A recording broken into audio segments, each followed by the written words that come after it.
आज मी बनवली आहे कुरकुरीत अशी मांदेली फ्राय। मासे स्वच्छ धुवून घ्यायचे आहेत। हळद, मीठ, मिरची पावडर सगळीकडे स्प्रेड करून घ्यायचं आहे। धणे पावडर, थोडीशी कोथिंबीर, ठेचलेला लसूण मिक्स करून घ्यायचं आहे।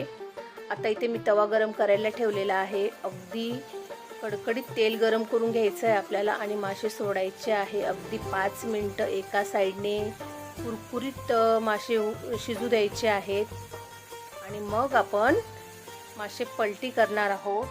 5 ते 6 मिनिटांनंतर सगळे मासे मी पलटी करून घेतलेले आहेत। 5 ते 6 मिनिटं दुसरी साईड सुद्धा आपल्याला क्रिस्पी करून घ्यायची आहे। आपले कुरकुरीत असे मांदेली फ्राय तयार झालेली आहे। तर नक्की करून बघा आणि तुम्हाला रेसिपी कशी वाटली हे मला नक्की सांगा। कुरकुरीत असे आपली मांदेली फ्राय तयार झालेली आहे। तर चॅनलला लाईक, सबस्क्राईब करा।